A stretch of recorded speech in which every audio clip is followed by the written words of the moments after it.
Welcome to the Game Informer Show, everybody. I'm your host, Ben Reeves. This is the show where we inform you about games.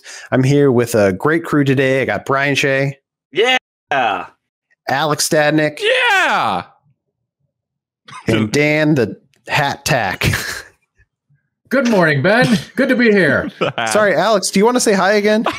It picked it up on my mic. We're fine. I thought your mute just mited, and it did. And I hate when we it were does off to a great start. Yeah. We're off to a great start. I couldn't hear you, but I assumed you said it. So maybe people listening to this will be like, what the hell are they talking about? Correct. Which is probably what they say every week. But this week is special because we're going to go through our playlist. We're going to talk a little bit about Game Informer's newest cover, Guardians of the Galaxy. Then if you tune in at the end of the show, we have an interview with a couple of guys who are working on the Kerbal Space Program games. Nestor Gomez, he's head of production at Squad. They're at the actual company that made the first Kerbal Space Program, and they have a new update coming out. And then we talked to Nate Simpson. We tag team this one, and Nate Simpson is the creative director at Intercept Games, and they're working on, along with Squad, they're working on a Kerbal Space Program too. So, are you guys a fan of Kerbal Space Program? Have not played it. I never played It's all right. it. No. No. Dan, I refuse to believe you haven't at least touched that game. I have. I reviewed it for us, I believe. Oh, you reviewed it. Wow. It was in And the you range. gave it an all right. I mean, no, listen, like the behind, listen, you're interviewing the two guys, so I'm sure you got great information out of them, but like, that game has had some serious delays and stuff. I mean, everybody has, right? But like, I don't know. We'll see how it turns out. Hey, I know it has a huge fan base, and it's actually pretty neat. I don't know what you call it, a physics simulator, but you basically build spaceships and try to send them up into space, and like everything goes wrong because it's like trial and error the whole way. But some people really dig it. Like I have a lot of friends who really dig Kerbal Space Program, and I think it's a really neat, I guess, rocket simulator is what you would call it. They actually talked during the interview about how people from NASA and other space programs, go home and play this game on their free time. I'm like, that sounds wild. But I guess they've worked. That concerns me greatly. We joke about that a little bit. Hopefully it's just jokes. So it's an interesting interview. Tune in for that at the end of the show. But first, we should kick it off with our playlist. Dun, dun, dun, dun. Brian, you want to go first? What have you been playing? I have been playing a ton of Mario Golf Super Rush. That is the newest game from Camelot and Nintendo. Those lovely scamps over at Camelot, they always put out so much fun like with their sports games. They have Mario Tennis. They have other games. I ran out of ideas. Excellent. I Mario love Tennis games, honestly. I'm not a huge tennis fan in real life or golf fan, honestly, but like something about like when Mario gets into sports, I start to take notice. I'm like, maybe I'll enjoy this one. So is Mario Golf a good game for people who don't like golf? I think that's what's really great about the Camelot sports games is that they do make sports games for people who don't necessarily love the sport that like they're making. Like I remember I played tennis in high school, and a lot of the people on the team got into tennis because of Mario Tennis on N64. And they're like, oh yeah, this game's actually kind of cool. And then they picked up a tennis racket and joined the tennis team in high school. That's unreal. And I think that, for me, it was Virtua Tennis on Dreamcast, but we're just splitting hairs at that point. So I think that spirit kind of carries forward with Mario Golf, like all the iterations that have happened since. But Mario Golf Super Rush is very much that way. The golf mechanics are very sound. Like if you just want to go out there and play like standard golf, where you hit the ball and then your character instantly teleports to the location of the ball, you can do that. But also, there's different modes that kind of like carry on the spirit of Mario Tennis and games like Mario Kart, even where you're like, all right, I'm not necessarily the biggest racing fan, but I freaking love Mario Kart. Like everybody loves Mario Kart because it just appeals to such a wide audience because of like all the zany stuff that happens. And Mario Golf Super Rush is very much in that vein. And I don't even like Mario. Like people named Mario. It's a terrible name, but big fan of anything Mario Brothers. Oh yeah, the twofer is because I love Brothers. That's why. Oh. the game. Okay. Did I derail you, Brian? What were you saying about it's Mario fine. Golf? Just keep going. Just Yeah. keep riffing. Riffing here. Yeah. There's a bunch of new modes in this one that sound like a lot of fun. Yeah. So they're the one that they really like advertised a lot was Speed Golf, which it's just standard golf, but instead of measuring you by strokes, they measure your score by time. So you all tee off at the same time. So you all you don't take turns. There's 4 of you lined up at the tee. You all take your first stroke at the same time, and then you all sprint to your ball wherever it landed. And you can do different dashes. One of them, you can hold a sprint button, or you can hit the left bumper to do a special dash, which will also it's character specific, but they all essentially just clear anyone who is in their way out of the way. And also balls that aren't if a character hasn't reached a ball yet and you sprint past that ball, you can knock them off course and into the rough or bunker or something like that. But every stroke you take adds 30 seconds to your time, and the person at the end. So if you want to just keep hitting the ball and getting closer and you want to get around a tree or something like that. So strokes technically count because you have to. It adds 30 seconds to your time. But you have to balance taking risks and the best way to get to the hole without taking too many strokes and adding too much time to your overall time. So it's interesting in that regard. But I say that the best part of that mode is when you're kind of able to mess with other players. And in that regard, Speed Golf doesn't go far enough. And I mentioned this in my review, that my preferred mode is actually Battle Golf, which is it basically takes place in this giant stadium, and there's a bunch of holes that are just kind of plotted around the entire course, and all 4 of you tee off at the same time again. But instead of all shooting for the same hole, you can chart whatever path you want all around this course, and the first person to sink 3 holes wins the match. And over the course of it, it's taking place in this big stadium. There's all these hazards. So there's chain chomps and thwomps and bob-ombs and everything. And you can actually go up to bob-ombs and hit the bob-omb at another player and knock their ball off course, knock them out basically, and stun them for a little bit. You can electrocute other players. The chain chomps are problematic in this mode because a lot of them are positioned by the green. So you're sitting there trying to putt, and a chain chomp will just come and knock you and your ball completely off course. And it can be really, really frustrating, but it's all part of the chaos. Just like a blue shell might be a little bit hated in Mario Kart, but it's part of the overall package. So it's this fun, chaotic mode. You have to be strategic with the holes that you chart, the path you chart through the holes that you want to try to hit, because once one player sinks a hole, the hole disappears.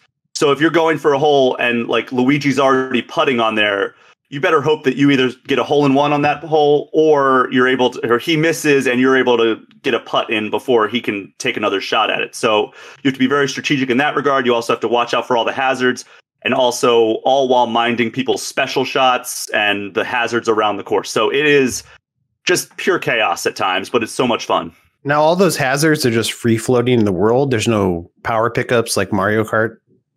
No, but there are bob-ombs and boos that you can hit at your there's some that those are out in the world and you use them to attack. Yeah, so there's some that are there's a thwomp that if you hit him he'll act as he'll block your shot, but he'll also if you're running underneath him and he drops down on you, it'll stun you for a while. Same thing with the chain chomps. They're just kind of environmental hazards. And then there are also certain things you can run to, and there's a bob-omb, and you go and you basically just line up as if you're gonna take a shot of your ball, but instead you're chipping the bob-omb at a nearby player.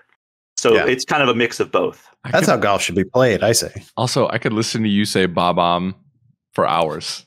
I love it. Well, here we are. Sign up for my Twitch and ASMR coming soon. Oh, I'm in. Can you do it in bob-omb ASMR? I would watch in a hot tub, 100%. Come on, get in a hot tub, Brian. We're begging you. And just say or a bath at the very least. And just splash the water as you just say, hey, hold on. That's good. Nintendo has to sell bath bombs, right? Are they missing out on this one? I think this is a marketing idea that should have been a phone call, Ben. Now somebody's going to take that. Yeah, man. Is that at the Nintendo? Can you beep that out? Nintendo, call me, please.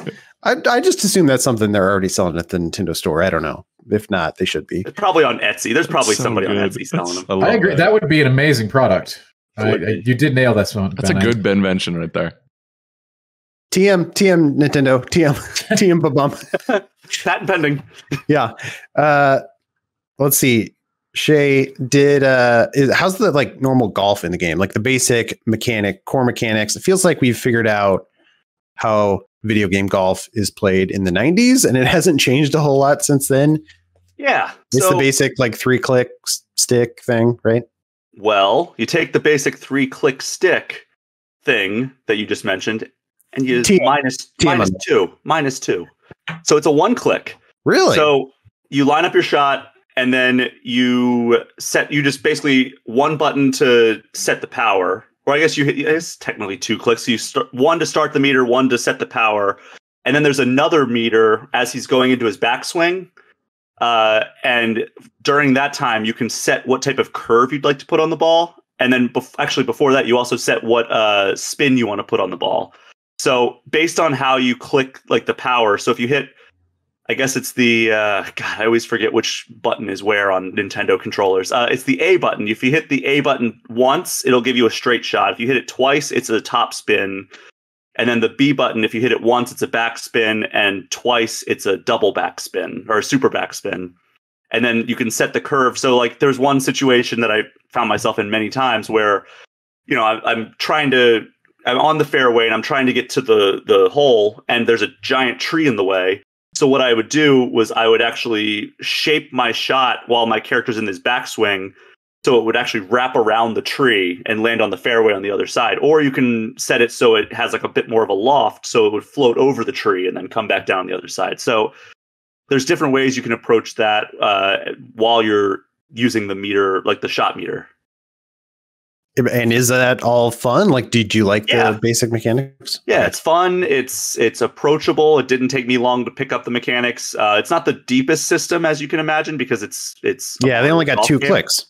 Yeah, only 2 clicks. And then and it's designed so pretty much anybody can pick up and play, but there are a few layers like that shaping of the shot and the different spins and everything. But the spins aren't all that effective. Like the backspin doesn't like make it so like it lands and it just immediately like, you know, skid marks on the green and shoots backwards. It's more of just like making it so it doesn't roll further once it lands on the green. So like if you know you hit the power meter perfectly to land right next to the pin, you can hit the super backspin and it'll stop it pretty close to the pin wherever it lands. Yeah, sure. Well, sounds cool. What'd you give the game overall? 8.25 out of 10. Good score. It's a good score. A good game. And the review should be up online by the time this podcast is out. So give it a read if you want. You've been playing anything else, Brian? Or has that been the main focus? That's been it. Yeah, I get it. Let's see, Dan, you've played the other big game of the week. Oh, did I? Ready to talk about it? Sure. Do you want to do the minor callouts first or the big game? Because I got stuff on my playlist, baby. You do? Well, I don't know. Games. Let's leave people gasping and waiting. Like, what are the small games? Oh, okay. So just real quick, I'll be quick with the smaller ones. Ender Lilies is a game. I think we've got somebody on staff playing, but really, if you like Hollow Knight and stuff like that, probably worth your time to check that one out. In my opinion, I got a few hours in that. It's got great music and a really cool vibe. Yeah, people are calling it like Metroid meets Dark Souls, which sure, it's a Souls. Not the first time we've heard that, but yeah, it's certainly that's its own subgenre right now. It's a great combo, right? Yeah, it is. Like I think Hollow Knight is the king of that genre right now, the subgenre of Soulsvanias or whatever the hell you want to call them. Metroidvania Souls. Yeah, let's call it that. I like that. Let's call it Metroidvania Babam Souls. All right, I love it. You owe me money, by the way. TM on that. Every time I use it, I'll make a little Ben jar. Every time I use it, I gotta put a coin in. All right. Anyway, but talking about Ender Lilies. No, is it good? Yeah, it's good. It's good. I haven't I'm not to the point where I can slap a score on it or say that I haven't finished it or anything. But yeah, if you like Hollow Knight and that kind of stuff, this is in your wheelhouse. You're probably gonna like it. Dead by Daylight. Been playing the Resident Evil patch for that. You're still on that, huh? I'm just on it, actually. I mean, I just picked that game up less than a month ago, and I didn't know it really. I had ignored it for the 5 years it's been out or whatever, and I'm just like, wait a minute, this is a game where you basically play a horror movie and you can play as the killers from horror movies. Hasn't anyone told me about this game? That was basically my reaction. I sit there, I play the Saw character, I play, Nemesis from obviously the Resident Evil map is great, Ben. If you haven't seen it, it's a really good riff on the Resident Evil 2 remake station. It's almost exact. It looked very similar. They got everything. They got the crash copter, the safe, the big safe room in the middle. It's really cool to stomp around as Nemesis in there and have your zombies eat the survivors. Anyway, so I've been playing that, and then last one, smaller game, Storybook Brawl is now on Steam in early access. This is a Hearthstone Battlegrounds-like. So if you were part of that auto chess craze, this is a new player in that genre. Okay. Now we can talk about the big stuff. Wait, hold on. What was that game called again? The last one? Storybook Brawl. It's out in early access. Think of it as like Fairy Tales meets auto chess. Is this the kind of game that has a talking book? I wish it did. There's no voice in the game, so it's very early access right now, but it's got lots of really interesting ideas, riffing on the Hearthstone Battlegrounds template, if you will, a subgenre of a subgenre. We have fun here. Getting really deep. Sounds neat. I'll have to look into that one. That one's specific, Now for the big boy, right? Oh, the big boy. Oh, just wait, everybody, until you hear about this. All right. This game is called Scarlet Nexus. Yay! Boom. Now, this one was a very pleasant surprise. I was intrigued by the demo when I got to play it for a preview or whatever. Not the demo, a preview that I got to do a while ago. And, what was true in the demo held over to the full game, which isn't too surprising. Combat in this game is really, really, really good. And, I've already been looking at comments on my article, like 875. What a high score if you called out the story and the characters and the environments. I'm like, yeah, those things do suffer in this game, absolutely. But the combat is far and above really, really great, both to play and to look at. It's so engaging. Like, you are just flowing from moment to moment when you're in the zone, right? And that improves over the game. Like at the beginning, it's not that epic, and you're gonna be like, "Dan, what are you talking about? You just hit a creature a few times, then use a finishing move." I've played that game before, Dan. Come on. And later on, you could do very intense combo chains that involve all kinds of mechanics you unlock over the course of the game. And shockingly enough, I never thought I'd be saying this, but Bandai Namco has crafted a really, really their own thing with this brain punk aesthetic. It's really weird, but I'm here for it, man. Like it's you said brain punk? New. Yeah, brain punk. So instead of cyber augmentation, it's mind augmentation. So instead of cyberpunk, it's brain punk. It's a marketing term, but it describes cybernetics, sometimes brain cybernetics. Isn't that a thing? But we're talking like psychic powers, psychokinesis, clairvoyance, teleportation. We're talking, what would be considered magic in a lot of games, powered by the mind or the brain. And there's all kinds of this game. There's lots of brain stuff in this game. I can't get into the story, but man, okay, the story. Character dialogue. Ghost. Wait, are you haunted right now? Are you being possessed? Very haunted. I got a boo chasing me. All right, back to Mario. Yeah, God, it's all over the place, and it is. Hold on, has Nintendo done boo bombs yet? Oh, have there been ghost bombs? I need my boo Halloween costume. Do we have those? I need one. Yeah. That seems like a thing Nintendo would have done already, though. Like ghost bombs. Ghost bombs. It has to be somewhere. Yeah. Moving on. I always praise Persona for its stylish aspects, right? This thing has its own. It's got it. It's got the style. You play this game. It's like wow. Even if the characters are nonsense to me, and I have I don't care about any of them, and the story goes places. Your interactions with the combat and the bosses are like, what is that thing? What in the world is that? And what is it going to do? I don't know, but I'm going to try to like chain combo it with like 7 different things, and it's going to be really stylish and cool. Even the story, which I did not care for, is framed in this aesthetic. It really is the whole package, right? Like they thought of this from the top down of like, we need to hit this brain punk style, and they do a great job of it in every moment of the game, really. Yeah, the game. I mean, admittedly, I haven't played the game yet, but like just visually, the trailers made it look really cool, and I was like, man, I'm not the hugest anime person, but like I'm kind of interested in playing it just because it has such a cool look. Sure, yeah, you don't have it's like Persona, like you don't have to like anime to like this kind of thing. It's really, you will get a huge sense, like I don't know, it takes, this isn't a game where it's like, oh, you have to play 40 hours before it gets good, you know, but it does take a few hours at least of engaging with the game to unlock. I mean, you keep unlocking mechanics almost all the way to the very end of a playthrough. So, and they keep adding on layers of complexity that make it very satisfying. Dan, did you play Code Vein? I reviewed it for us, and I did not like it. You reviewed that too? Yeah, because like that was a similar thing. Was that like what, 2 years ago, maybe 1 or 2 years ago? That was more of their take on of Bandai Namco's take on a Souls-like game.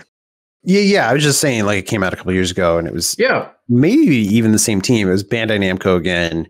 Also an anime-looking game, but their take on Souls.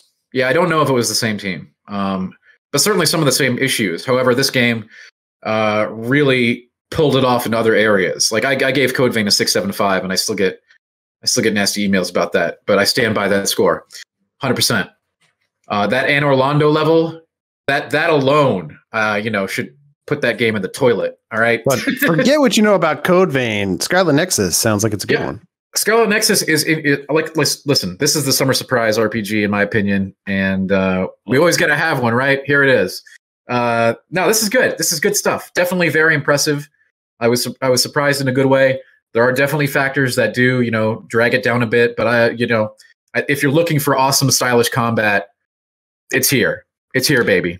Alex, you got to play a little bit of this, didn't you? I did. And let me tell you, Mr. Reeves, we're planning everything. We're getting our review set up, what we're going to try. Mr. Van Aken walks away with Mario Golf. Great. Happy for him. Inside, jealous, because I wanted to play Mario Golf for review. That's what I was excited for. And then Scarlet Nexus comes walking in. And I'm like, I'm not no Animaniac. I don't watch the the anime. I don't like any of it. Actually, I'm starting to. I like Cowboy Bebop. But I was like, okay, I'm gonna grit my teeth, get through it. And I'm like, damn, this comes with some fire. Like it feels like anime X-Men a little bit with the powers and stuff like that. I don't know who anyone is. I'm just kind of along for the ride. But the sense of style in this game is undeniable, and the combat feels so meaty, and I'm like excited to dive into it more. Like, and I did not think that. I thought I was just going to get through the capture and just like put it aside. But no, I'm like chomping at the bit. I kind of want to end the podcast early to get back into it. So I'm really enjoying my time with it. Yeah, so if the podcast editing seems rushed today, you know why. Yeah, if there's no overlay, no music, I just throw it up naked, that's why. I'm playing Scarlet Nexus. But yeah. It's because Scarlet Nexus is that good. Yeah, but that's cool. That's exciting. Yeah. I mean, you get to pick up ice sculptures and just smash them into people. You get to ride buses things. Yeah. Picking the first time you get to actually like, again, it starts off pretty mild. You're like, oh, I'm going to throw a box. I'm going to throw a barrel. Mm-hmm. And then you get to start like, front loading, giant cranes and buses, and they let you do all kinds of crazy stuff, and it's great. Well, that's great. And genuinely, it's exciting to me that I'm only about 2 to 3 hours in, and I'm already like really enjoying the combat. I messaged Dan. I was like, "Yo, this low key kind of slaps," and he's like, "Oh, you ain't seen nothing yet." So I'm excited to keep progressing through this world, and maybe this is my gateway into anime. We'll find out. So we got him. We got him. Wow. We got him. You're already watching Cowboy Bebop. I think that's like the gateway to anime. And I'm like 95% the way through not Deathloop, excuse me. I wish. Loop. Yeah, Whoa. I wish. Death Note. Oh, if you're 90% through Death Note, you've already turned. All right, you're one of us now. I'm gonna give you some spice, and then we'll get off this. The first like 25 episodes of that show, incredible television. And you don't have to watch the rest. The ending is so bad that I cannot get through it. I literally can't get to the ending because those last few episodes are just hot trash. Anyways, internet comments come at me. You're not wrong. Yeah. You've discovered what every anime fan discovers is that show should have ended at what, episode 22 or 23? Yeah, one of those. Like anyway, that's Death Note. Great show. And Scarlet Nexus, great game. Moving on. Hold on, Alex. Have you looked at yourself in the mirror recently? I think you're an anime fan now. I think you're turning into an anime character. Look at your hair. My eyes. What's happening? You're going Super Saiyan. I wish I had the time to actually animate that, but oh well. That'd be amazing. Yeah. Well, You have Scarlet Nexus to play. Yeah, exactly. You had time to play anything else other than Scarlet Nexus, Alex? I would say that's the main thing. I went on vacation and didn't have a ton of time. I've been playing Samus Returns on my 3DS, which is freaking fantastic, and then wrapping up Mario Kingdom Battle. And I hit a boss in World 3 that I actually am having trouble with for the first time. So both very good games. Very excited for their eventual sequels. So yeah. Awesome. Ben, I just realized I forgot one game in my playlist. You did? Final Fantasy X? No, both Final Fantasy X and Breath of the Wild are clearly in the rearview mirror now. Sadly, but surely. Because you ran them over with your car. Yes, they are gone forever. Yeah, they were I missed. had a buddy over, and I fired up my arcade 1-up, and I played some Super Street Fighter 2 Turbo. Oh! And boy, if you haven't played Street Fighter 2, let me tell you, that is a good game. This little indie gem. Is. Yeah. I beg you for bringing this to light. You have a couple of those arcade 1-up things, right? I got 3. And so I take it you like them if you keep getting them. Yeah. So I have the NBA Jam 4-player cabinet. I have the Mortal Kombat, which has the first 3 games. Well, Mortal Kombat 1, 2, and Ultimate Mortal Kombat 3. And then I have the Capcom Legacy Edition cabinet, which has, I think, 12 Capcom games, half of which are Street Fighter games. So it's like Street Fighter 1 and then every iteration of Street Fighter 2. I wish there was a Street Fighter 3 thrown in there somewhere just for good measure. But then a bunch of, there's like Dark Stalkers and Final Fight and 1944, stuff like that. So yeah, I like it quite a bit, and I plan on actually getting the Simpsons one they just announced, because that was my dream when I was a kid, was to own that cabinet. So I'm gonna make good on that dream. That's awesome. As an adult. Yeah, I would love. They're doing the Ninja Turtles, I think, too, aren't they? So they had one that was Ninja Turtles that was focused on the '89 arcade game, but it also had Turtles in Time. So they usually do multiple games in a cabinet. This time they're basically re-releasing that same cabinet, but this time the exterior is focused on Turtles in Time instead of the '89 cabinet. So same games, the '89 one plus Turtles in Time. They also have the X-Men arcade one coming out. That'd be cool. Pre-orders go live like next week or something like that for that. So that has X-Men arcade. It has Captain America and the Avengers, which is another arcade game, like a beat 'em up almost. And there is there's another like Avengers fighting game that wasn't great, but it was like a late 80s, early 90s fighter, and it wasn't good. But it's included in the package. The X-Men arcade is the big draw there. Yeah, I spent a lot of time. What, Children of the Atom or whatever? I spent a lot of time on that one. Well, I think that's the fighting one. X-Men arcade is just called X-Men. So that's the side-scrolling beat 'em up from Konami. Yes, of course. No, I also spent a lot of time on that one. But yeah. Both of those are really good. Both of those are great games. Yeah, package those together. Come on, 1-up. Yeah. What are you doing here? Nothing. I love the arcade art for Space Invaders, that like crazy like space man. I don't know what we call him, monster. I always thought like someday I'm going to own that. But I haven't pulled the trigger yet. I really should. I love those 1-up arcade cabinets. So yeah. So my uncle actually had one of the original like Space Invader cabinets. And whenever we went over to his house, I would just basically disappear into the basement and play that for hours on end. And yeah, I distinctly remember that cabinet art. It's amazing. Yeah, that cabinet art is almost better than the game. And I think the game is good, but that art is just a very good game. I want to have that art anyway. All that to say, great. Thanks, Shay, for sharing. I was just going to say, I've been playing a couple of things, kind of like you guys, dabbling and stuff, like finishing off Ratchet and Clank and continuing my playthrough of Mass Effect 2 from Legendary Edition. But the one thing I wanted to really highlight is this game called Mighty Goose. Have you guys heard about this one?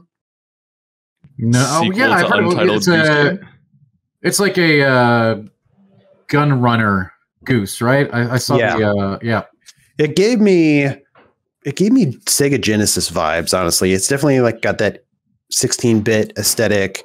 You are a goose with you're kind of outfitted with a bunch of mechanical stuff. So you have like almost kind of a mech suit, kind of a small mech suit that he's wearing. And yeah, it's a run and gun. You're running through levels, shooting things up. You pick up power-ups like shotguns or machine guns. There's a missile launcher that I really like. It's a good challenge. The one thing is it feels very old school, and the checkpoints are kind of far apart. So it's got that really classic vibe. I also don't think it's like super long. So maybe that's a good thing or a bad thing in your opinion. But it's, I think it's also cheap. I want to say it was $20 or something.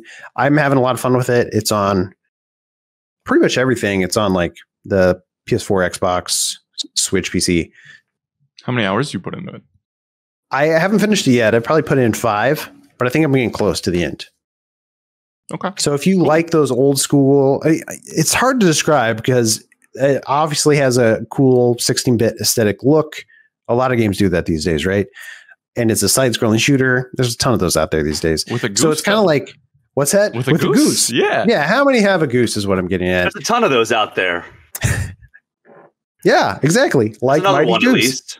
Yeah, there's the Goose game? Untitled Goose game. Yeah, shame they never got a title. This one has a title. It's called Mighty Goose. What I'm getting at is there's tons of like classic throwback side-scrolling platformer shooter games. Something about the feel of this game, I think they nailed it. So if you can check out a demo or something, do that because I think the feel of this game they nail. It's very satisfying to hit a character and like they explode. Just feels really good. There's also a few upgrades you pick up along the way. You pick up little partners. You can have a little goose chasing you around and helping attack things, or like creatures that give you extra ammo to stuff. And then as you beat the levels, you can power up your suit with different upgrades and stuff. So there's a little bit of replayability there. And I don't know, I'm having fun with it. If you want something like that, I recommend it. Mighty Goose. You hear that? Ben's not a quack. He knows his games.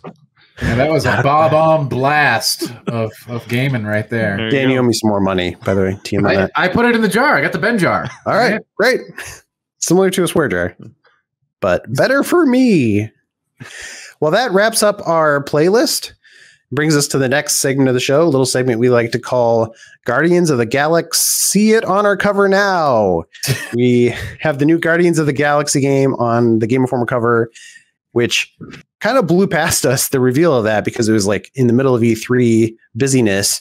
So we didn't really talk about it much on this show. We talked about the reveal, obviously, but we didn't talk too much about the cover itself. And Reiner's busy this week. So I got the second best thing, Brian Shea. Third best thing, because you could have had Alex Van Aken. You're putting yourself below Alex Van Aken, huh? Yeah. Okay. Well, set the expectations real low, and then if I exceed it by some miracle of God, it's it's a bonus. Look, we got what we got this week. Brian, you want to talk about Guardians of the Galaxy? It sounds like what you guys saw is very similar to what we all saw during that presentation. Yeah, we essentially saw the same gameplay, same trailer and everything, but we got to spend a ton of time with the developers at Eidos Montreal, as well as one of the VPs of Marvel, Bill Roseman. We got to chat with a ton of developers. I think we had like 4 or 5 hours of interviews. So it was pretty rapid fire. But we learned a lot about like the direction this game is going. It seems like they're doing some really cool stuff with like the way that like narrative choice works. Like it's still going to be a linear story. You're still going to start at point A, end at point B. But along the way, you're going to make all these choices, and it's going to influence everything from like tiny little conversation nuances to now you have to figure out a different way to complete this problem or solve this problem. And one of the examples we kind of saw in the gameplay reveal, if you've seen the actual gameplay reveal that took place during the E3 reveal, it was, Drax picked up Rocket Raccoon and Star-Lord had to make the decision. All right, do you want to throw him across this gap so he can bring this retractable bridge over to us? Or do we want to try to find a different way around? And in the gameplay trailer, he throws him. Like Star-Lord's like, yeah, go ahead, throw Rocket. And then Rocket gets really upset with everyone. And basically, like, in a situation like that, they didn't explicitly say like, all right, this is how this plays out, but like it could influence it this way where, if you side with Rocket and say, no, we don't want to throw him across, then not only will he like you more and not be as upset, but also there's a chance that you could throw him later. Whereas in the gameplay demo where Drax throws Rocket, if you come to another situation where Drax could throw Rocket and immediately solve the problem, Rocket's going to have his guard up, so he won't let Drax grab him. and you'll have to find a different way around that time instead. So yeah, there's like different things like that, and then there's other things like characters will be mad at you, and you know, it's similar like to how you would get into like a Telltale game, which is interesting because there's already been a Telltale Guardians of the Galaxy game. But which you played, didn't you? I played through most of it. I kind of fell off, as I do with almost every Telltale series ever. It's like, oh, these first 3 episodes are really great, and then I never play 4 or 5. Yeah, it was fine, the Telltale series, but this one looks awesome because it has really interesting combat. There's different elemental upgrades you can get for Star-Lord's gun. So for people who aren't familiar, even though it's a Guardians of the Galaxy game where, you know, there's a bunch of members of the team, there's Gamora, Drax, Rocket, Groot, and Star-Lord, you only play as Star-Lord. And it's not like an Avengers situation where you can play co-op or anything like that. It is a strictly single-player game, but kind of similar to like Mass Effect. You have all those characters act as squad mates, and you can issue commands to them in the heat of combat. So you hold one of the bumpers on the controller, and it brings up almost like a wheel, and each Guardian on your team is mapped to a face button. So like you select Gamora, and then all the Guardians' faces disappear. You keep holding the bumper, and in their place come up her 4 abilities that you can issue her commands to do. Otherwise, you know, they'll fight autonomously. Like they're going to still like fight according to like, you know, the characters' tendencies and styles. Like, you know, Drax and Gamora are kind of more up close, and Rocket will keep his distance, and Groot will kind of like support everyone, and like, you know, he can use a shield and everything. But like you can chain together these different abilities, which seems really cool. So you saw that in the gameplay reveal as well, where you had Gamora kind of deliver like a stealthy blow to one of the enemies, and then Groot like grew his little tree branches around it to trap it, and then Rocket shot a missile and exploded the enemy, and like while it was trapped. So you can kind of chain combo things together like that. And also Star-Lord has elemental modifiers he can put on his gun. He has his jet boots that allow him to kind of fly around the battlefield. So, and it doesn't sound like the melee combat is going to be that deep, because it seems like it's just a single button that you can pull off combos, because everything else is mapped to like issuing commands to other characters or like swapping out guns and everything. And then there's a mechanic called the huddle, which you saw where he kind of like gets the team to like kind of up all of their stats and coordination and everything, and he plays like a song from the 80s.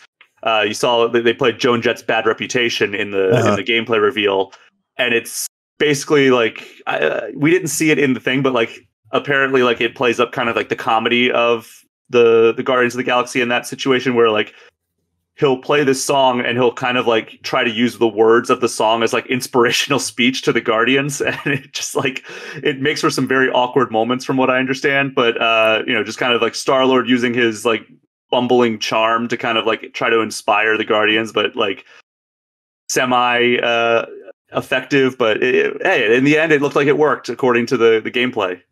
Did they, obviously the nice thing about what we did is we got to dissect all that footage with the team.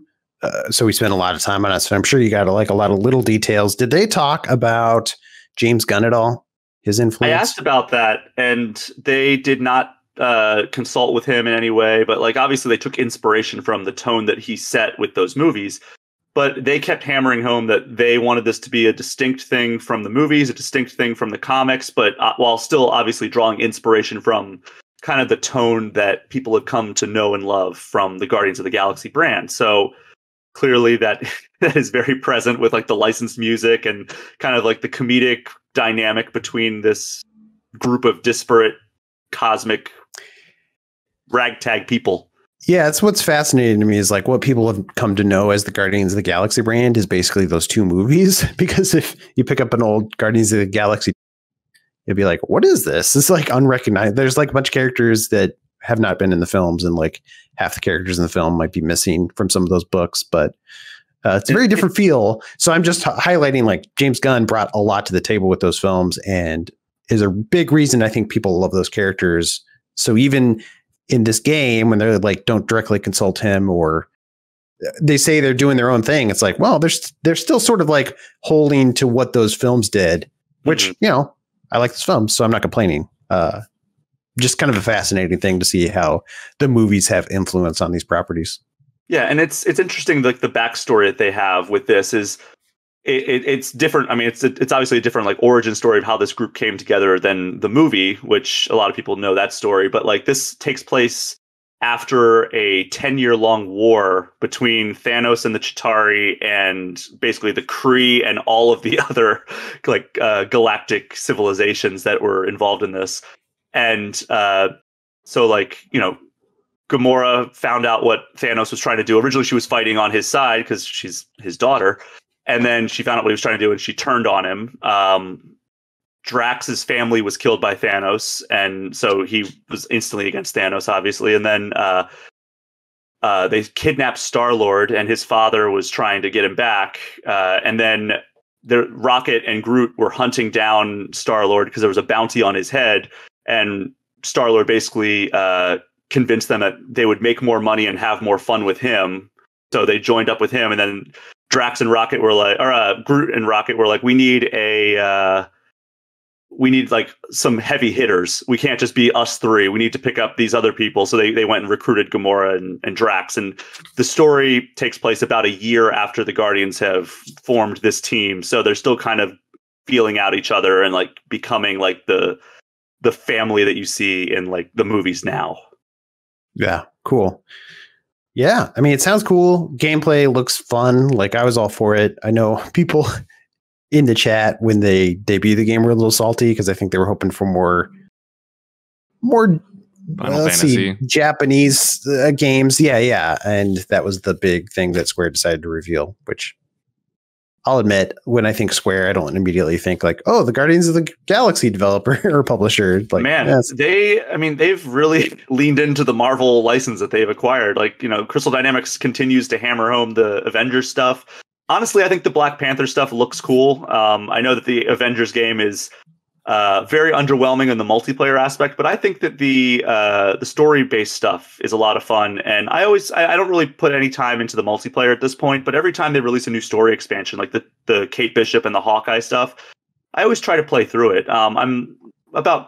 I'm a little bit of the way through the Hawkeye thing, but the Kate Bishop story was awesome. I liked the single player campaign of the Avengers, and I'm really looking forward to the Black Panther expansion.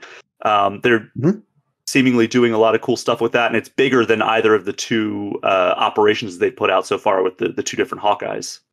Did IDOS Montreal talk about tying into the Avengers game in any way? Did they say like this is the same universe? It was not confirmed. That's so interesting because it feels like that was something that Insomniac talked about. I was like, hey, maybe this will be like part of a larger universe. And then now there's these other Marvel games, and it seems like they're not really tying in any. I think we're going to learn a lot when Avengers implements their version of Spider-Man. Because if it's not the same Insomniac version, which they've said it's not going to be, but you never know with how like they constantly change and delay and everything. If that comes out and it's the same Peter Parker or the same Spider-Man, like then I think we're going to have some answers for like, oh yeah, this is definitely like all one big universe. But like if it comes out and it's like a completely different Peter Parker in the Spider-Man suit, then we could probably assume that these are all like their own universes. Maybe he'll be like a talking pig or something like that. That said, in the first Spider-Man game, Peter makes a remark when he sees the Avengers Tower, like, oh yeah, the Avengers are out on the West Coast, which is where the Avengers game takes place, is they're at at the opening of their West Coast headquarters. So, and if it's not linked, why the hell lock it onto PlayStation? I know money, right? But like, well, because Sony owns the Spider-Man license. Like in games that they do? Yeah, so they have the movies and the games. Like that's why the Spider-Man games are also exclusive. Got it. Okay. Yeah, I wonder how long that's been true because there were Spider-Man games on the Xbox a couple generations ago. Mm-hmm. So I know those licensing deals are a huge mess, and I don't even know if Disney's figured it out yet. But well, hey, anyway, Spider-Man movies coming to Disney Plus. Even the Venom, I think even Venom, is coming to Disney Plus now. Really? Because that's rated R, isn't it? No, it's PG-13. Oh, all right. My 8-year-old nephew is a big fan of Venom, and I'm like, oh, you seem a little young for that, but okay. Spider-Man's cool. All right. Well, I think that does it for this segment of the show. Should we take a quick break? And actually, before we even take a quick break, just to highlight, if you want to read more Guardians of the Galaxy stuff, We do have a hub online. It's GameInformer.com/what, Brian? GOTG, the abbreviation for Guardians of the Galaxy. Rolls right off the tongue. Cool. So check that out if you want to see more Guardian stuff. And now we're going to take a break. We'll be right back with some community emails.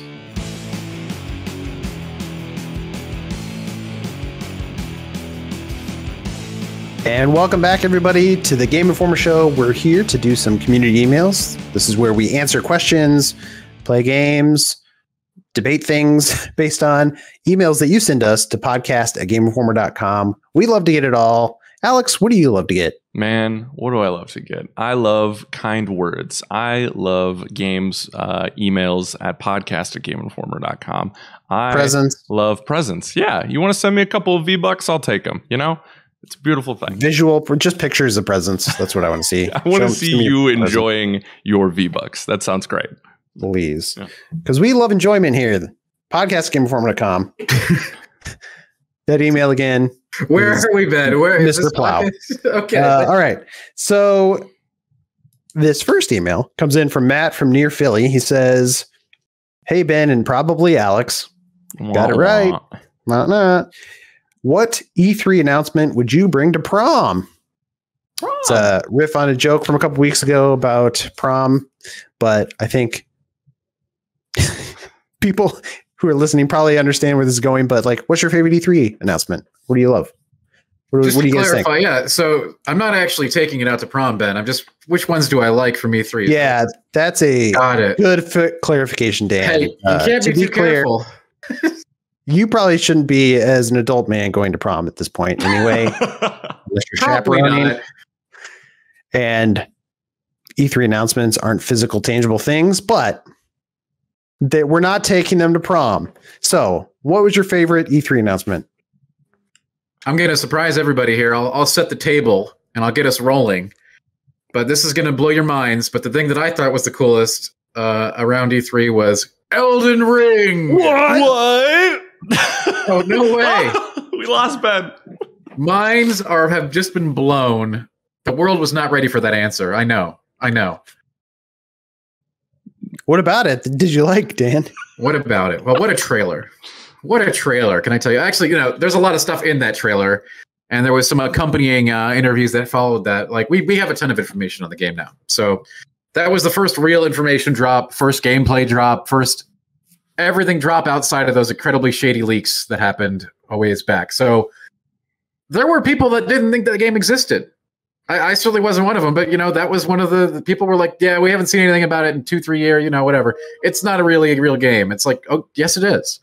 And here it is. And it's as cool as you thought it was going to be. And that's where we're at now. I mean, it's really exciting to get all those details. So, Dan, you know me. I do. Associated yourself with me in the past. I do.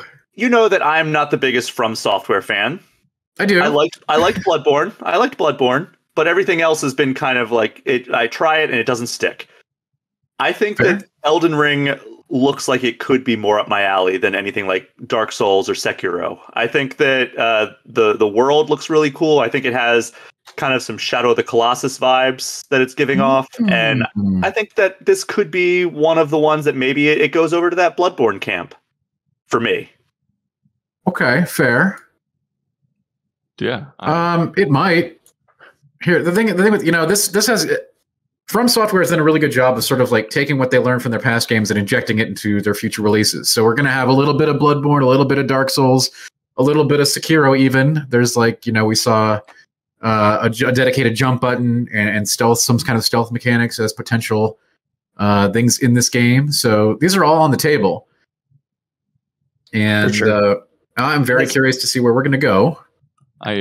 Yeah, I think I was encouraged by our talk during the E3 conference, right, with you, Van Aken, and I, where Alex pointed out and you pointed out that, From is very purposeful in their design and everything has purpose in their gameplay. And, I'm very burnt out of open worlds that are like, hey, go find 38 frogs and bring them to the captain and he'll tell you to bring like 16 antelopes your way. Sick of it. So yeah, the impression that we've got from what has been said about the game so far is that there are going to be 6 dedicated Dark Souls dungeon areas, which are curated and they're not part of the open world. You can't use your horse there or anything like that. And then there's the big open world. And I'm guessing that's where players will be able to explore, fight optional bosses, find all kinds of power-ups that will help take on those 6 very defined kingdoms, one of which will absolutely be a poisonous swamp that we're all going to hate. There's no doubt about that in my mind. Dan predicts. That's not even a prediction at this point. That's all. I put money on that. Wait, Dan, you hate the poisonous swamps as well? Everybody does. Okay. They're designed to make you hate them. I've talked to Miyazaki about that. He's just like, yes, in that zone, the environment is the enemy. I'm like, yes, that is absolutely true. But also, who hurt you? Do you need a hug? You had very different conversations than I had with Miyazaki. When I asked him, I was talking to him about Deracine, the VR game that they did, and I asked him why you can't pet the dog, and he said, "Oh, we didn't think about that." And I was like, "Well, you can't pet dogs in your other games." And he says, "Yeah, because they bite too quickly." So true. You guys had a different conversation with him than I did too, because when I talked to him, he was like, "Who are you? And please stop talking to me in the bathroom." So see, that's the funny thing is my bathroom encounter was Kojima. I ran into him at the men's room at E3 one year, and he could not have wanted to talk to me less. Interesting. Yeah, I can't imagine somebody in a bathroom not wanting to talk. Wow, that's where businesses. Yeah, that's where business deals are made. Yeah, you got to shake hands sometimes, right? Oh, all right. Hey, Alex, anything else from E3 that you were a big fan of? I got that limo ready to go. My corsage is set. I think I know what yours will be, so I'll save that. My lovely lady coming with me to prom. Halo Infinite. You gotta love it, folks. You gotta love it. We're here now. We actually get to see the multiplayer going free to play, which I think is exciting for a lot of people who don't necessarily want to invest that $60, $70 into what needs to prove itself from that story, right? It really feels like they're going, and they said it in the multiplayer overview video, right? They're like, we want you to feel like this is the Halo legacy brand, right? You know, that history is still there while also modernizing it in smart ways. And I think the little we've seen not necessarily proves that it's going that way, but it's showing that it has the potential. And that's really exciting. I'm getting Halo 3 multiplayer vibes a lot from it, which is very exciting to me because I think that's the best multiplayer suite in the series. But part of that too is like I'm excited for that because I'm playing MCC right now. I'm that's kind of like my downtime game right now, and I love Halo 3 still, but those weapons just don't feel as good anymore, especially compared to 4 and 5. So like those upgrades are exciting. Equipment coming back is exciting. I just, you know, the whole package they presented is where I needed it to be to as a Halo fan to get even more excited about it. So, you know, we're gonna go dance. We're gonna have some fun. I'll take her to McDonald's before we go to the after party. It's gonna be one hell of a time when that game finally comes out. That's right. Yeah. As for me, you know, I know who I am, and I'm proud of it. I love being me, and I love what I like, and I know what I like, and I like some good dreadlocks. Metroid Dread. That's right. How's that for a transition? I was wondering where the hell we were going there. I was like, I knew the destination, but you zigged and zagged so much. I was like, what the hell is he doing? Well, Uber driver on the way to prom took many detours. That's right. That's right. Are we lost, driver? Please just let us out here. We'll walk. Metroid Dread. Yeah, it was not only one of the most surprising ones because I just did not in a million years, which, you know, partly because I don't feel like Nintendo believes in the franchise that much, but apparently they do more than I thought, which is great. But they're like Metroid 5. Like, and I love that they started off with like, hey, this is the fifth one. This is a new 2D game in that series, continuing the story. I love all that stuff. And the game looks good. I loved Samus Returns. I feel like weirdly that game got praised pretty well, but weirdly it didn't have a ton of hype even after launch. I don't know why that is, but hopefully this is the one that kind of cracks through. It came out the same year as Breath of the Wild and Mario Odyssey, right? They had moved on to the Switch at that point. Well, and that has to be part of it, right? It was the fact that it was on 3DS. That's why that's the only thing. That's definitely a ton of it. That's a ton of it. It really is. If they put that on Switch, like like if Metroid Dread was coming out next year, I feel like they would almost have to put Samus Returns on Switch this year. Or maybe they'll do it the other way around. Maybe Metroid Dread will be a huge hit and they'll port over Samus Returns to Switch next year or something. They've had like 5 years or something. I'm surprised they haven't done it yet. Right? Honestly. Like, but they should just port everything to Switch at this point. Please give us Halo Infinite on Switch. That's all we're asking for. It's coming. It might actually be coming. Yeah, Metroid Dread. I don't need to really say too much more. That game looked awesome. The other one was like Somerville, which a lot of people were like, "Ooh, that game looks really good," and because it's has a Playdead pedigree, crossover and developer. It's not done by Playdead to be clear, but like one of the developers used to work for Playdead. So I think it has maybe. I'm a little worried that I don't want it to get overhyped. I think some people have some expectations for that game, and if it doesn't live Playdead's pedigree, then they're going to be disappointed.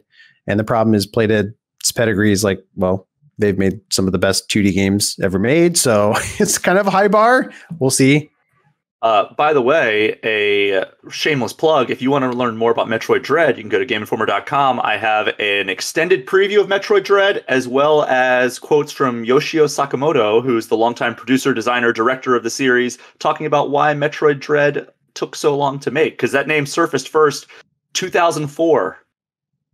And that's here right. we are, 2021, finally coming out. Yeah, that's a good point. Yeah, you wrote some good stuff on it. Thanks, so Ben. Check that out for sure. Yeah, I read it too, and I liked it. Brian, did you get to say what you'd bring to prom? Breath of the Wild 2. I'm boring, man. Hey, you know what? It's the obvious choice. It's the right choice. But sometimes you just got to walk right up to the obvious choice and say, "Hey, will you go to prom with me?" You got to dance with the one that brought you, right? Yeah, and I'll never dance with another since I saw her standing there. Well done. Anybody else? Well Anybody? No. Okay. Next email comes from mixologist Mike B from Nevada. Excuse me. Was there any game? That's right. Was there any game you liked or maybe even loved when you were younger, but looking back now, you're like, what? Why was I into this? For me, whenever I went to an arcade that had it, I had to play that Aerosmith arcade shooting game, maybe because it was so weird, but I'm not sure. LOL. Ooh. What do you guys think? I understand why I liked them, because I was a dumb child and this is what I had. But like, I played the crap out of like Marvel's Rise of the Imperfects. Loved that game. I loved the Fantastic Four movie game, and I just had so much fun, even though I couldn't play with all four characters in co-op or whatever. Just and like looking back and watching gameplay, I'm like, yeah, these have aged well, right? And I'm like, oh, that's what I was accepting of as a child. Yeesh. But I don't know. Like I was starting to read comics. I was starting to read Ultimate Spider-Man. Like Spider-Man was the thing, right? And Marvel was cool. And yeah, those games probably haven't stood the test of time. For me, it's probably those old Simpsons NES games.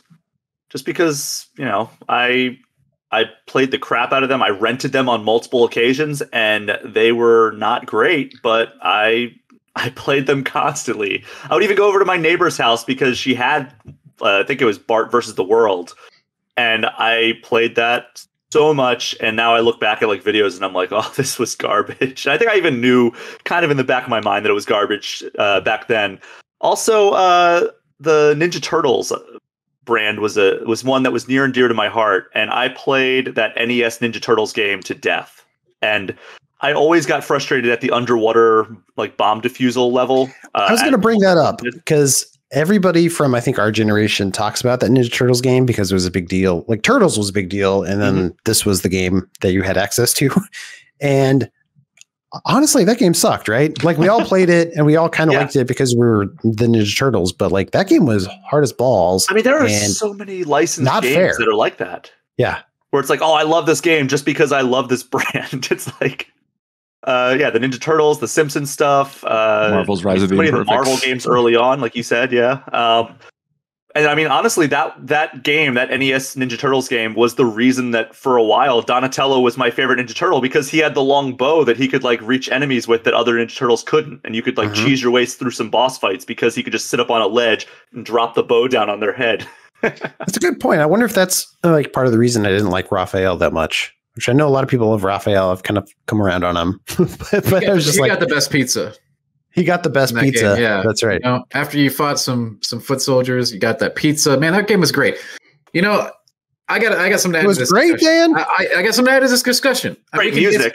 It is easy to go back, and I can do it, to go back to all those games that I loved as a kid on the NES. But I think we're removing all context. Like, there's a time and place. When that game came out, yeah, it was hard as balls. And looking back on it today, by today's design standards and everything else, yeah, it sucks. But at the time and place, that game was awesome. I'm sorry, but it was. Even the crappy underwater level, that part still sucked. But everything else, it was kind of like open world, man. Remember the overworld segments? Like, it's like, wow, I'm walking around the town, I'm getting pizza. I'm run over by cars. Yeah. But that was actually cool. It was Teenage Mutant Ninja Turtles. You were playing Teenage Mutant Ninja Turtles. Not with your action figures, not watching it on TV. You were having an interactive Teenage Mutant Ninja Turtles experience. And I was there for it. We can't view Impossible jumps and all.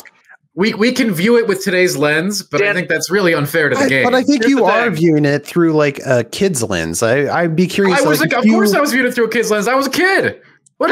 And that's the problem. You were a child. I can go back to games from that era and play them today, and they're great. I'm playing through the Mario series right now. I played through Mario 1, Mario 2, Mario 3, and Mario World. Those are still great games. Yes. However, if you want a good Ninja Turtles game, play the 1989 arcade game. Play Turtles in Time. Play Manhattan Project. Those are all great TMNT games from that era. You want to play a game that didn't have some great design but had a soundtrack that absolutely slaps? Play that original TMNT NES game. I would like to point out Game Informer gave Fantastic Four a 6.5. So still, my taste was garbage back then, and it is now. Things never change. Yeah. Yeah. Well, that's what I was going to bring up. Is like, it'd be interesting if you were an adult back then, Dan. Okay. If you had played that game, your opinion of it might be different. The reason you liked it was because you were a kid. But it might not be, because video games were novel at that time, right? The NES was like video games were not as pervasive in society as they are today, right? I would have been like, hey, there's this cool electronic gadget, electronic toy that my kid's playing. And look at that, the Ninja Turtles. I saw them on TV. I don't know. Have you ever heard of the Atari? It's like the video games have been around for like over a decade. Okay. I grew up on the Atari 2600. Okay. I'm old. Thank you, Ben. But these were radical things. I mean, I think a lot of adults in that era, to me, looked upon video games as a curiosity. So I can't tell what they think. They wouldn't have been as invested with the Ninja Turtles because they wouldn't have been inundated with Trapper Keepers and Saturday morning cartoons and God knows what else they just shoved down our throats, but to make us love those cute, adorable turtles and their pizza. How much pizza did we order in our youth because of the Teenage Mutant Ninja Turtles? I don't know. I can't quantify that, but somewhere, some focus group and some marketing team figured it out. All right. You know what? I'm just going to blame the Ninja Turtles for all the pizza I eat today too. Like, that must be them, right? I don't know any other reason for all this pizza I'm shoving down my throat. There were no rules, man. We got the subliminal messaging in those ads. I just wanted to eat pizza forever after watching a Ninja Turtles episode. Am I right? Fair. All right. And I wanted to go play hockey after watching Casey Jones tear up some foot soldiers. Yeah, let's freaking play some Ninja Turtles. You know what? All right. I can't prove you wrong, Dan. So I won't try. This next email comes in from Suzanne. Says, good day. We're still waiting to hear from you on this project. Can you please update us and get back to us with an update? If you're interested, please just supply us with send counts and cost. I think I got that email too. I'm glad you're going to respond because I didn't know what to say. Yeah, I'll send you the costs and counts, Suzanne. It's on its way. Don't worry. Next email. Attachment. We should open that, right? Hold on. Let me. What have I done here? Wait a sec. It's an EXE. Ben? The screen is flashing. Eat more pizza. I've been brainwashed. Next email. Phil from. Good. That was good. And that's my favorite gag today. I just wanted to give you some. No, I don't know. Let's see. Wait. You can't say that. This is the same day that we got Bath Bob-omb. Bath Bob-omb is the best idea of the day. I think that should be a real thing. It's just been a good show. That's not a gag, Brian. What are you talking about? Gag. Yeah. All right. Phil from Ottawa, Canada. I think we got time for at least one more. Phil writes in and says, what is your go-to palate cleanser game, i.e. the game that you play in between other games while waiting for an anticipated release or when life limits how much you can play? I play on PS4 and my palate cleanser game has to be Mount and Blade Warband. Interesting choice. I play little bits at a time. Probably not how that game was intended to be played, but it works for me. What about you guys? Any palate cleanser games? An Overwatch for me. Overwatch always. Just dip in and do a couple like rounds. You know what? I love the palate cleanser game. I don't think I have a total go-to. I think maybe Mario games as a broad series, I could say, but I don't always go to the same one. And I usually only need palate cleanser games, and maybe this is common, and I don't know, but after like a really heavy game, like serious theme game, like something like Last of Us or like Resident Evil, that's when I feel like I need a palate cleanser game. I never need a palate cleanser game after playing, Ratchet and Clank. You know what I mean? Yeah, like a salad after a steak, right? You want something lighter. I guess I could eat salad all day is what I'm saying. We should probably. That would be a good idea. Yeah. It would be healthier. I would say, I talked about it earlier, but Master Chief Collection, always good to jump into that multiplayer suite. But also like usually like Pokemon Yellow. If I'm craving like something Pokemon related, right? And I've already beat both Sword and Shield. Like it's just nice to kind of go back to Pallet Town and those familiar locations and Pallet Town for a palate cleanser. Exactly. Yeah. That's good. Yeah. That's good. I know. I see what you did there. That's good. Which is dumb because I pick the same damn squad every time. I get Charizard, Bulbasaur. Jesus Christ. Bulbasaur. Oh my God. You revealed the next secret Pokemon. That's not coming out for another couple of games. You're welcome, Pokemon Company. I can tell you're a man of Poke knowledge for sure. As I'm bumbling and stumbling.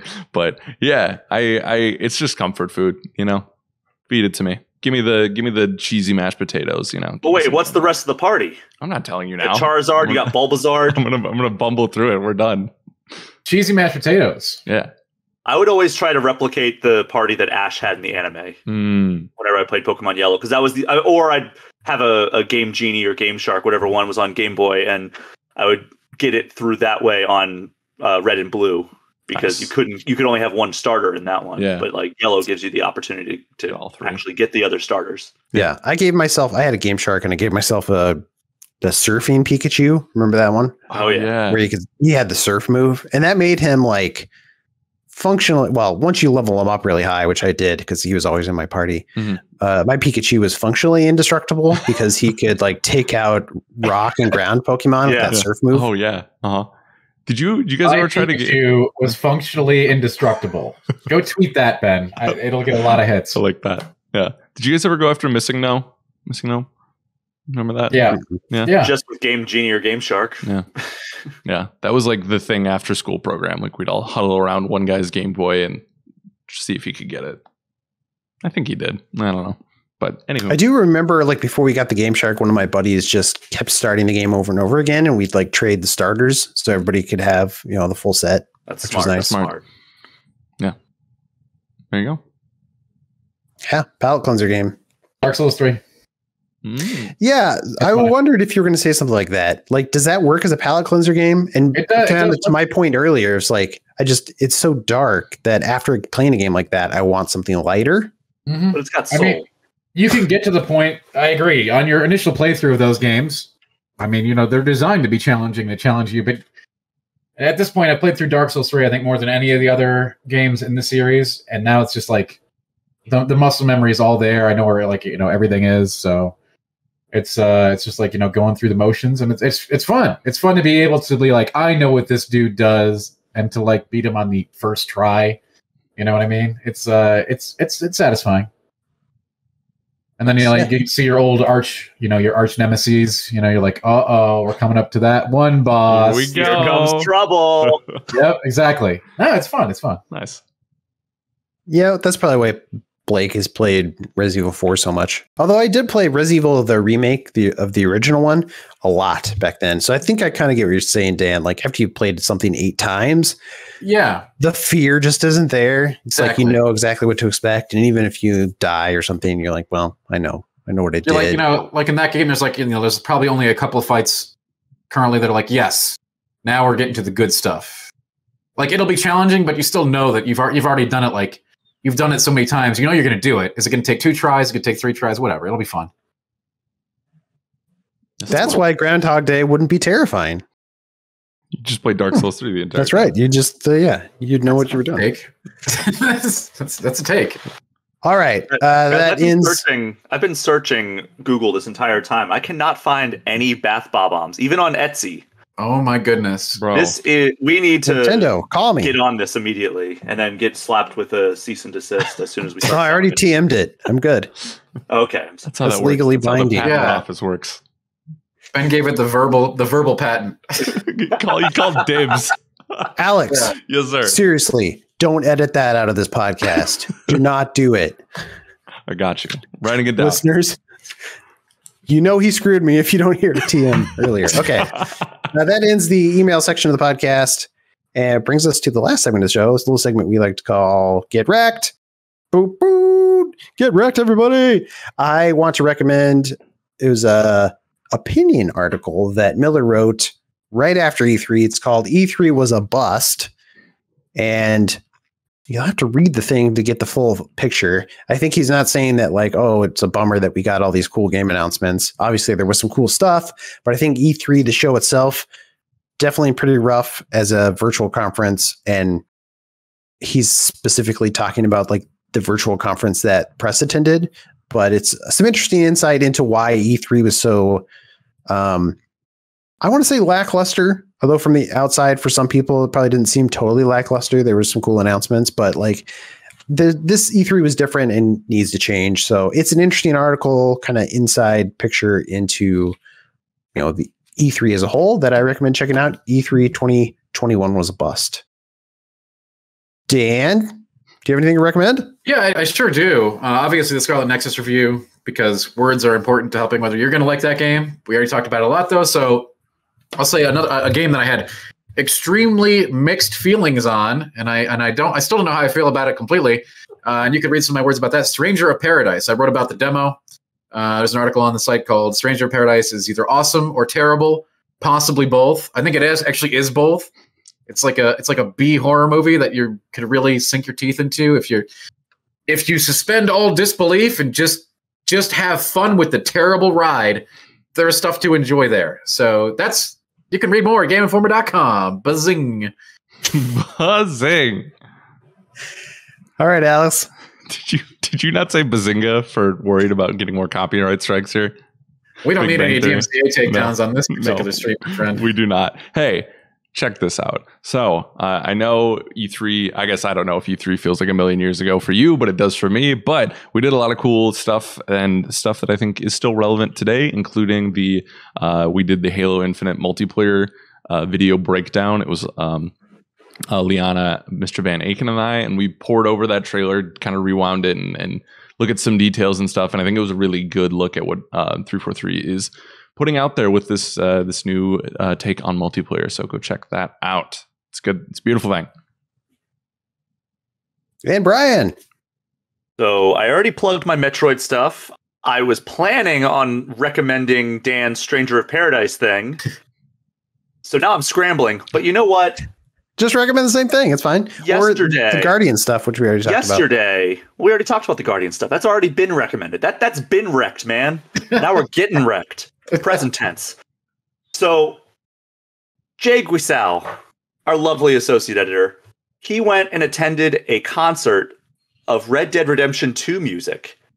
And he has a terrific write-up on the website right now, GameInformer.com, called "This Tribute Concert to Red Dead Redemption 2 Proved the Power of Its Music." And you can just from reading it, you can feel the affection that he has, not only for the game, but for the soundtrack and how the soundtrack accentuates the amazing story of Red Dead Redemption 2. And I think that it is a worthwhile read, even if you already agree with him that music is incredible, because you can just feel the emotion that he felt attending this show from reading his story. Great. Well, thanks, everybody. And thank you out there for watching or listening to this episode of the show. Please stick around for that interview with the Kerbal Space Program guys, and we'll see you next week.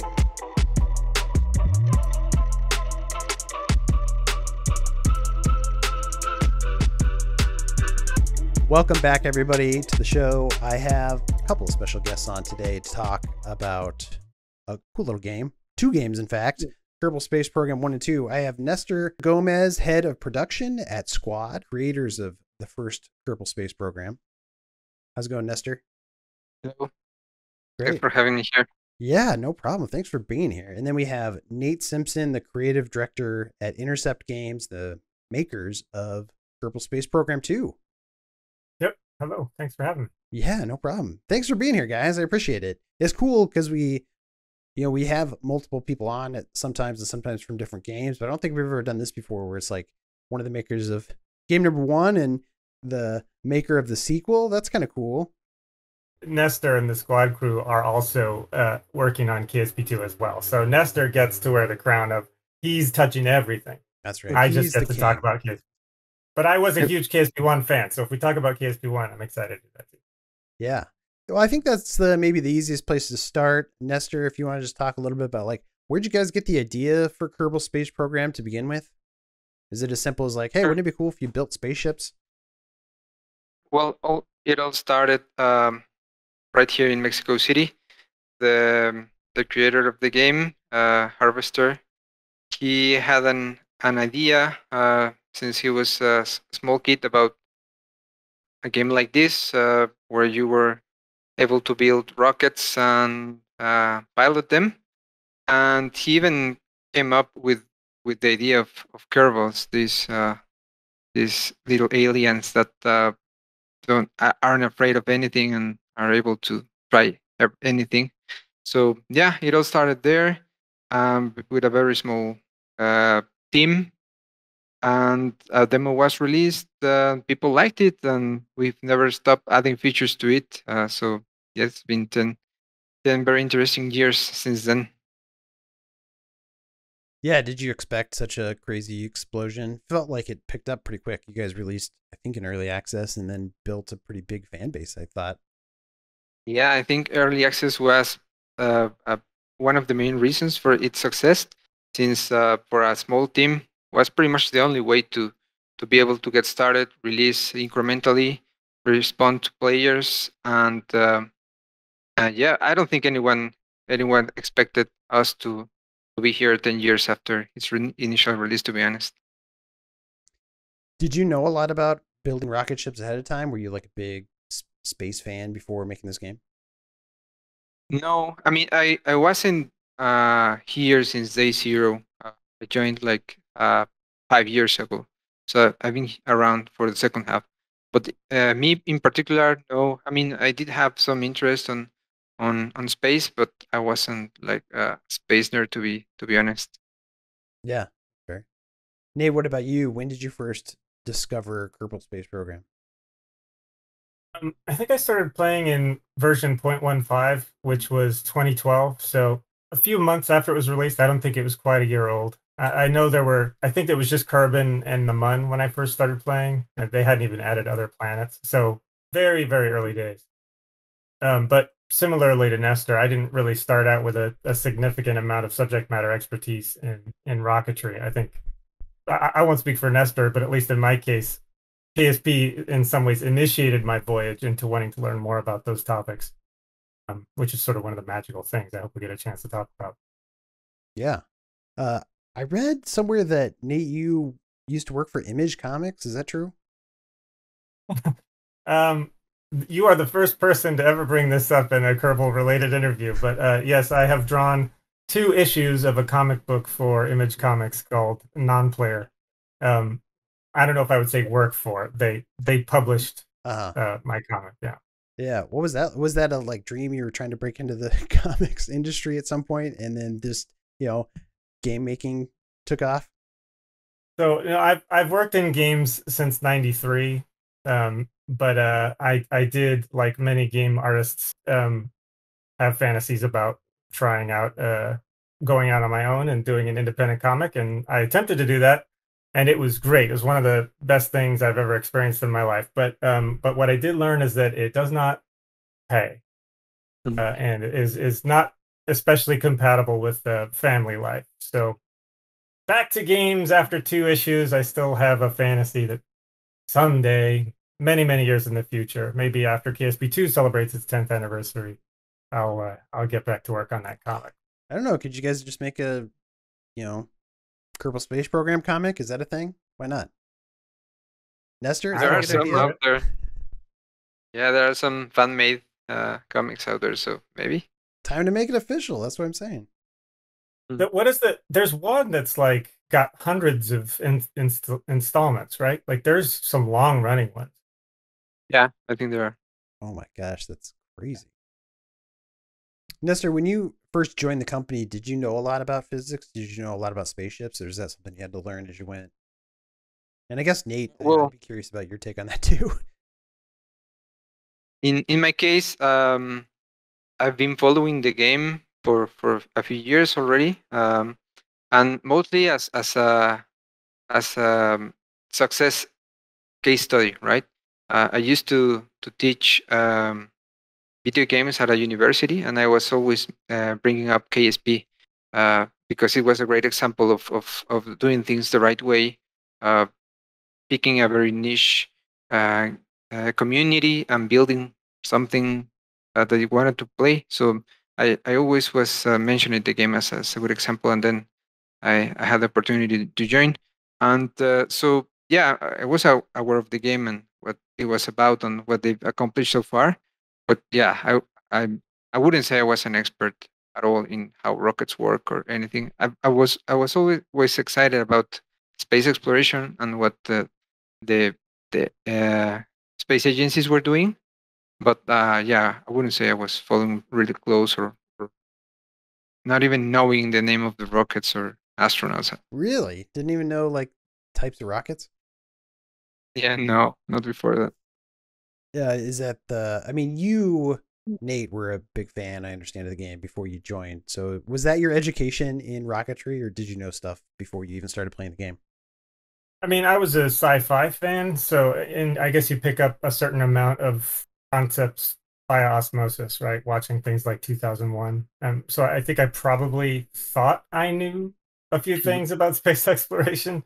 But I certainly, as soon as the wheel met the road and I needed to do anything meaningful on Kerbal, it was pretty clear I had no clue. Like I didn't know what a gravity turn was. I mean, I think I had heard the phrase an orbit is really just going sideways really fast.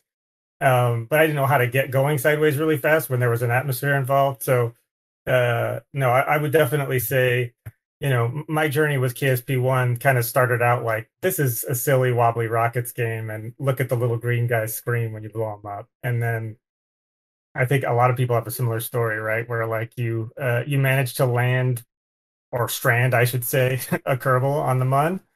And then all of a sudden you've discovered they're not so disposable. Like what made you laugh before is actually no longer making you laugh. You actually kind of care about this guy that you've stranded.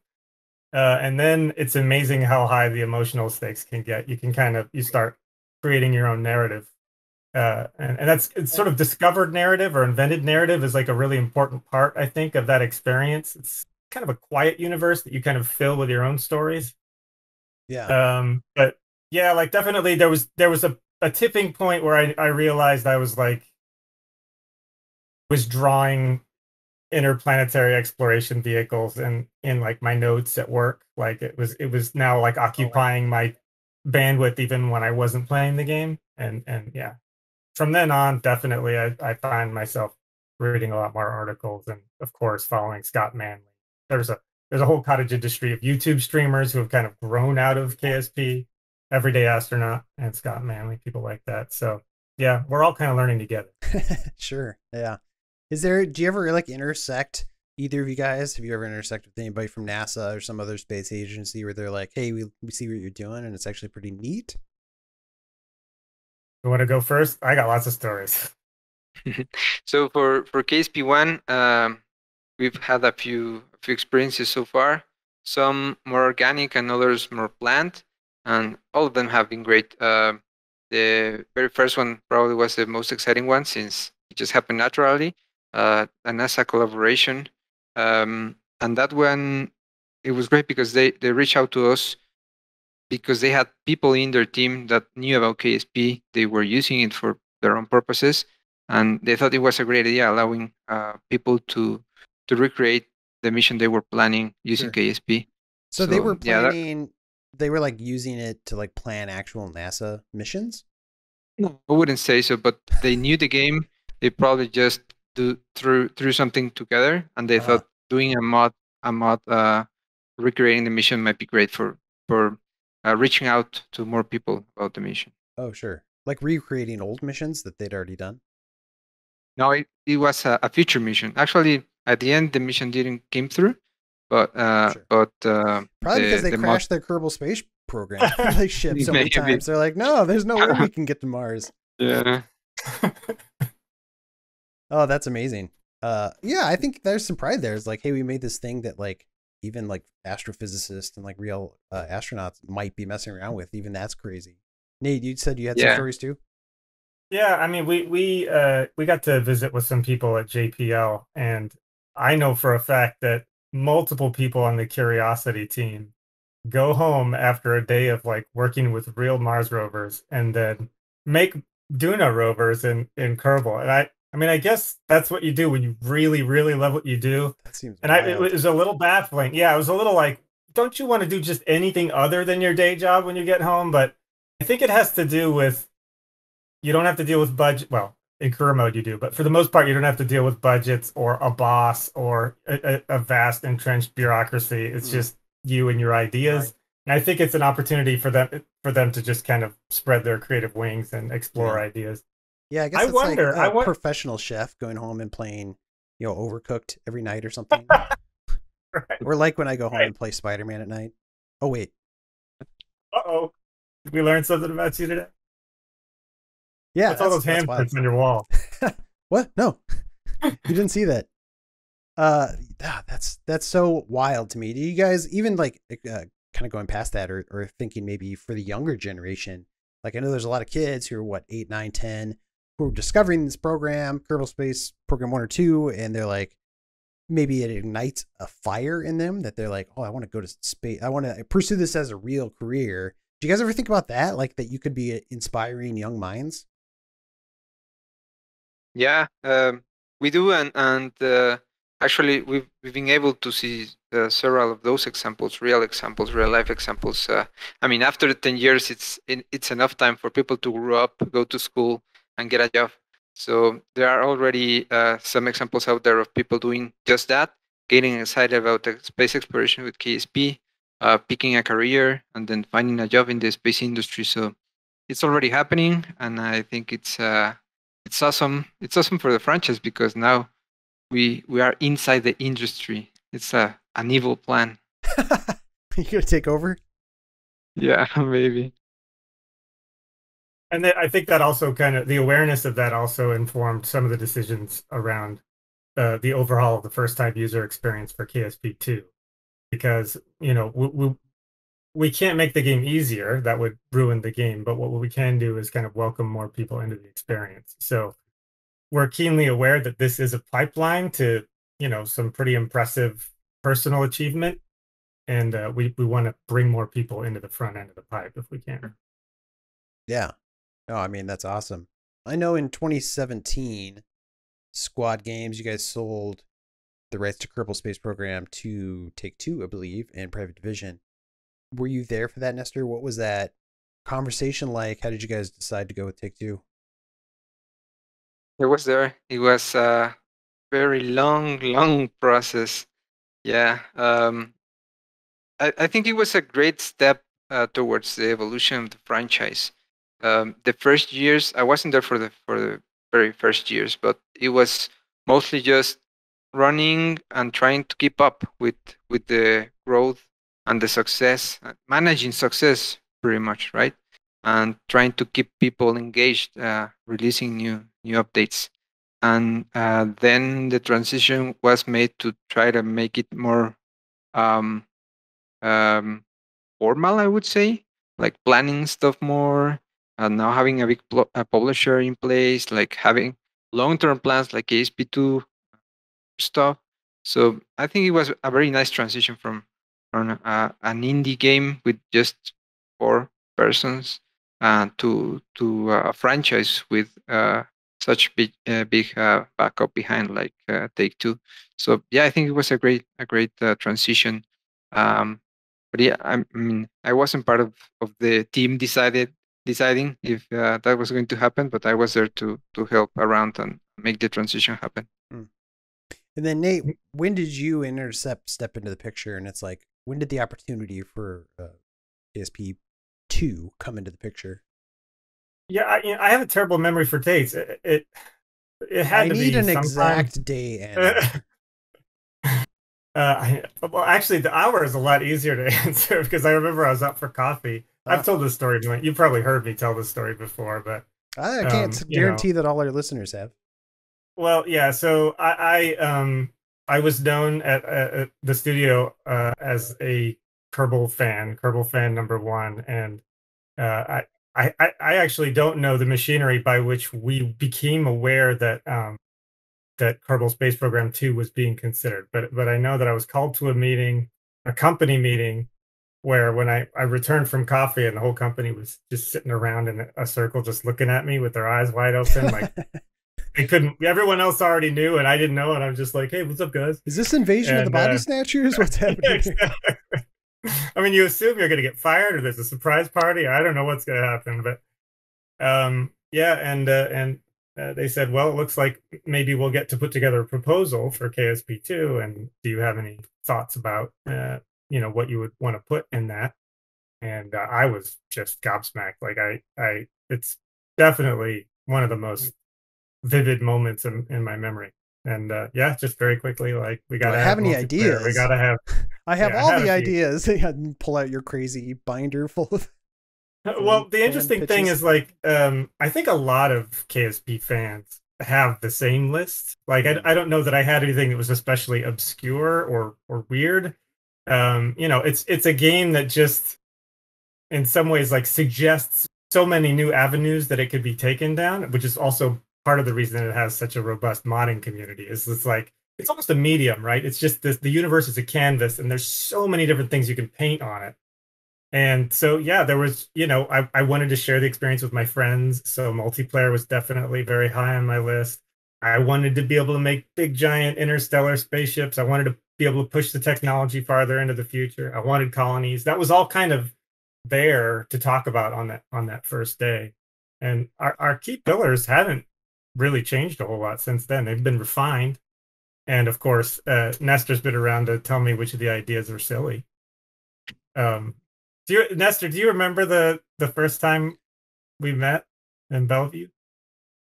Yes, I do. It was sort of like a franchise alignment meeting, and like there was some pretty passionate discussions about things like how we were going to pronounce Mun, what Jeb's face was supposed to look like, and Nestor had put together like this really like huge pile of images of like, this is what Jeb looks like, and you did it wrong. There was like 3 or 4 dozen images. Oh no. It's like, oh, they hate everything we're doing. That was definitely the vibe I got. But I think like the more important thing was that like they care a lot about Kerbal. And that shows in everything that they do. Yeah, I'm curious, Nestor, do you guys have like backstories for like Kerbals, and like is there a ton of like lore for the race that fans don't even know about? No, I don't think so. I think it's actually been the other way around. We've been maybe taking some of the stuff the community has come up with, or based some ideas based on that. As I was saying at the beginning, it was just mostly about catching up, trying to release stuff. So the community, I think, has more theories about what Kerbals are and what are they made of, and what do they eat, why do they are able to live for so many years in space inside a capsule, stuff like that. But no, we actually don't have that many. We do try to be very careful about any stuff that we are introducing. I remember this other meeting, actually we invited Nate to that one, because we couldn't agree on how much a Kerbal should weigh. So we had a conversation about that, and yeah, we are always very careful on the stuff we are introducing. I mean, whatever the fans want to do, that's fine. We might take some of it, but we are careful on what we are introducing. Yeah. What do Kerbals eat? I don't remember. Eat? I don't know. You don't Still a snack. mystery. They have, there are boxes that are labeled snacks inside some of the IBA cockpits, right? Oh, the What a classic snack is for a snack. Kerbal. Yeah, I got a snack plant in my backyard right now. Can't wait for snack season. I mean, before you guys go, I'd love to know what are some of the big features that people should be excited about for KSP2. You mentioned, obviously, Nate, you had a big wish list that, you know, fans have been wanting the stuff anyway, but can you highlight a few things of people should be excited about for the sequel? Sure. I mean, pick your poison. Moving the tech tree into the near future, which means some propulsion technologies that are pretty interesting. Some of them are not yet officially announced, although some of them have been glimpsed in our promotional materials. But they include things like nuclear pulse propulsion, which is an engine that spits out tiny atom bombs. So you can imagine in a game that's about crashing rockets, it's about to get a lot more explodey. Yeah, you know, also these sort of long duration interstellar missions. There are now multiple star systems with their own planets, and the mission architectures that you have to build in order to create, you know, plausible interstellar motherships that can carry a bunch of smaller ships to go explore these new locations. And in order to be able to build ships of that scale, you need to be able to build on orbit. You need it to be able to have a VAB that is outside of Kerbin's gravity well. So to support that, there's now a colony system. It works very similarly to the way the vehicle construction works. You have a colony editor and you click all the bits together, and it's a physically simulated rigid body entity. So this is now Kerbal Building Simulator. So, you know, if you make it too tall, it falls over. There's a lot of crazy things you can do with that. And then on top of all that, multiplayer. So this will be finally an experience that you can share with other friends, which is probably the part I'm most excited about. But I believe also there are a few things coming into KSP1 here at the end, which maybe Nestor will want to talk about as well. Yeah, Nestor, go for it. Sure. So we are releasing 1.12. 1.12 is the last major update for KSP1, and we wanted to go big on this one since it's the last one. So we are introducing the last big tool we thought the game needed, which is maneuver creator tool, which would allow players to more easily get to other planets. We know from our stats that most of the players just hang around in Kerbin, and not many actually visit other planets. So there is a learning curve there, and we think this tool will help with that. Besides that, we have a fancy new folder or a system or dialog that would allow you to search for craft in other save files and copy them around. And that's a big one for long-time players that have dozens and thousands or a big number of constructions or ships. So we think that one is also going to be excited. And on the not so serious side, for the 10th anniversary, we decided to add fireworks. So we are allowing players to celebrate with us for the 10th anniversary, just shooting fireworks around. Awesome. And will those fireworks like spin 180 degrees after they've been fired off and come back into your face? Just like the first rocket I built. Well, yeah, I'm sure you can build something like that. Perfect. Yeah, I'm excited to see what people end up doing with the fireworks, actually. Cool. Yeah, that sounds exciting. When is that update launching? June 24th is the release date, so very close. Cool. And then when can people get their hands, when and where, I should say, can people get their hands on KSP2? KSP2 is releasing in 2022. More info to come on specific dates. The platforms are PC, Xbox One, Xbox Series X and S, PS4, and PS5. Yeah, it's coming to consoles, which is exciting. So hopefully that'll help widen the audience. Cool. Well, thanks, Nestor and Nate, for being on the show. Really appreciate it. Any final words you want to leave your audience with? I was hoping I was going to get to hear some stories about your adventures in Kerbal. Oh, my adventures? Mine are not very good. I'm not very good. Really? Yeah. What was your The experience? story about my ship, 180 degree coming back at me. That's pretty true. Did you know the broomstick analogy? Have you heard this analogy? No. What's that? This is a good example of like one of the things we're putting in our animated tutorials, which is going to help people for KSP2. But if you try to balance a pen on your hand, it always falls over. Sure. But if you try to balance a broomstick on the end of your hand, it's actually much easier to keep stable. Oh. And so if you move your center of mass away from the center of thrust, you actually end up with a more stable vehicle. So that might be. Did you have a really short rocket? Is that why it was pinwheeling on you? Yeah. So yeah, paradoxically, if you made it taller, it might have. Well, I built a wide one with like multiple. I don't know how much people care about my rockets, but like kind of a ring with a bunch of different rockets, and it flew off, and then it started like doing this weird spin thing and kind of flew apart on me. So that also failed. Secretly, I've been working for NASA for years. I'm the reason we haven't gone to Mars yet. Aren't you? I would love to hear what you think of KSP2. I'd like to see how much farther you're able to get. Yeah, that's the problem. I've been playing the wrong Kerbal Space Program. We got some fun cartoons for you to watch, and then afterwards you will have all the space knowledge you'll need. Yeah, those will be helpful. The tutorial type stuff, I'm sure, will be very nice. Cool. Well, I can't wait to get our hands on it. Can't wait for people to get their hands on it. And thanks again, guys, for being on the show. And thank you out there for watching or listening to this episode of the show. Please like and subscribe to the magazine, and come back next week where we'll have another episode. Until then, game on, everyone.